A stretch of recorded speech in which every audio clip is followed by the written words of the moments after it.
Yes. Uh, One say this about Albert Ojwang. The happenings kuanzia kushika Ojwang akula ugali ya sukuma mpaka kwa 2 million yenye amepewa baba yake amepewa jana. Albert Ojwang alishikwa kwao nyumbani akikula ugali yake ya sukuma. Kama huyo kijana angejua ati hiyo ndio siku yake ya mwisho katika dunia hii, angeenda kope nyama kule. Lakini hakuwa anajua, and it happened. Ameaga dunia. May his soul continue resting in peace.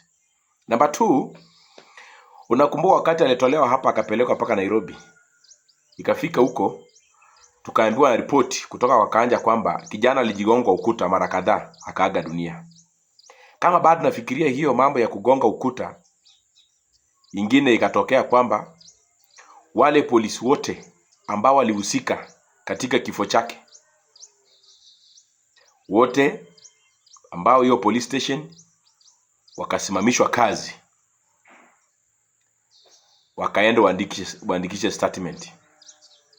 Kama bado tunajiuliza kwa nini hao polisi waliambiwa wa step aside na inspector of police, tunastukia tu tunaambiwa kwamba wame step aside, uchunguzi ukiendelea. Baadhi ya wale wali step aside, mmoja anaitwa Muhwana akaandikisha mara ya kwanza taarifa ya uongo. Kama bado tunafikiria kwa nini aliandika taarifa uongo, jana mwenyewe akajitokeza waziwazi akasema hapana, kwa sababu watu wanataka kusacrifice mimi peke yangu, wacha niseme ukweli. Ukweli ilikuwa ni huu, ni kwamba alipatiwa instructions kutoka kwa OCS, na OCS alikuwa anapata instruction kutoka kwa DIG kwamba kuna mshukiwa anakuja apatiwe discipline. Yeye akauliza discipline atapewa na nani na atapewa na pesa ngapi? Akasema atafuta wafungwa hapo wenye wanaweza patia kijana discipline mzuri. Discipline ya pesa ngapi? Wakasema watafutiwe shilingi 2,000 ya pombe. Like this 4,000, 2,000 kwa watu wangapi? Watu 4. Ukidivide hiyo pesa kila mtu anapata shilingi ngapi? 500. Imagine 500 shillings ya pombe unakuja kumaliza maisha ya mtoto ya mtu mwenye mzee ameteseka miaka hii yote akingangana kusomesha mtoto wake. What a shame is that? 500 shillings kwa watu 4, just 2,000 ati ya pombe. Hadi siku hizi pombe hii changa tu hata ya shilingi 50 unalewa, unakuja tu kuulia mtoto ya mtu. Siende basi uvute gamu kama unataka kulewa. Surely. Kama bado tunaendelea kufikiria aje, kwa nini hao watu hao wafungwa walitoka wapi? Walikuwa wamefanya makosa gani kwenye seli zao? Walitolewa kwenye seli gani? Hakuna majibu. Kama bado tunataka kujiuliza ile conversation, extract ile conversation between Talam, Muhwana na DIG Lagat, hata hatujui. Bado tunaendelea kufikiria hii conversation iliandaje 1 2 3 4 5 mpaka hii ikapatikana kwamba huyu kijana ameuliwa, na instruction ilitolewa wapi? Na Safaricom imepeana information? Hakuna. Bado tunaendelea kufikiria hiyo. Jana tunaanza tunasikia sijui hiyo inaitwa bad news ama breaking news. Ati mzee baba ya kijana yetu Albert, ati president amempigia simu, sijui ameongea Raila akiwa abroad, Gladys Wanga amekuja na 2 million ya kusema pole. Mimi nataka niambie baba ya nani, tumesympathize na hii familia yako. It's because ni Mkenya mwenzetu. Sisi tumetoa, sisi tulijitolea kupiga kelele, kuzungumza kila mahali, kwenda kwa street so that justice ipatikane kwa Ojwang. Ukapeana namba yako ya simu within 11 minutes. Saidiko Monde alikuja akasema tukilia hata tusimame na familia bado nataka, kuna mazishi hapo, kuna bills za postmortem, kuna bills za mawakili.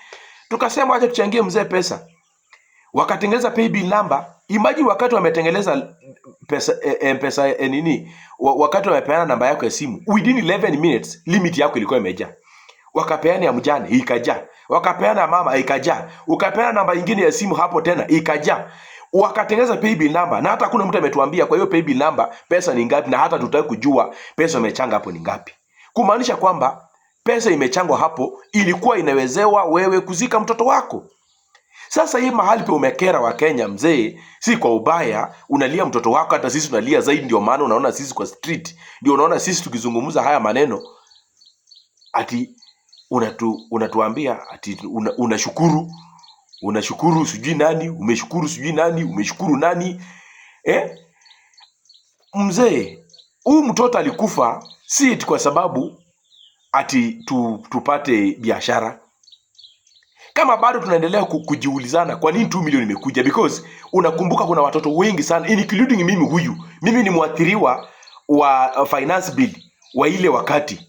Nilipigwa na polisi, nilipigwa mguu mpaka ika crack, nilifungwa, nilikuwa abducted, na hakuna mtu yote amekuja kwangu niuliza hata matibabu yako ulitibiwa namna gani. Mimi huyu Mose huyu nilipigwa na polisi.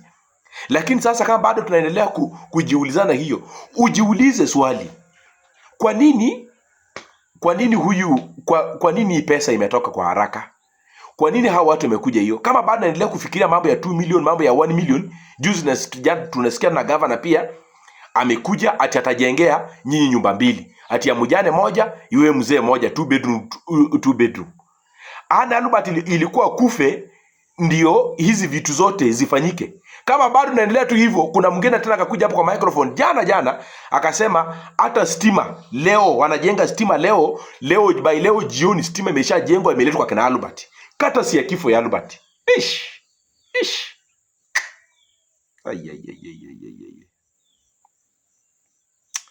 Wakati mwingine, but anyway, this is what I want to say. Nataka kuambia Wakenya wote, leo hii ukienda kudai mtu usikubali kukula. Ukienda kudai mtu pesa zako, deni lako, usikubali mtu akupatie chakula. Don't allow that. Akishakupatia chakula, ukae ukijua nguvu ya kudai huwa inapungua. Kumaanisha justice kwa Albert itakuwa ni kama mchongoma, kwa sababu wale walimuua ndio wana collaborate sasa kuchangia Albert pesa. Wale wenye serikali ambayo ilimuua ndio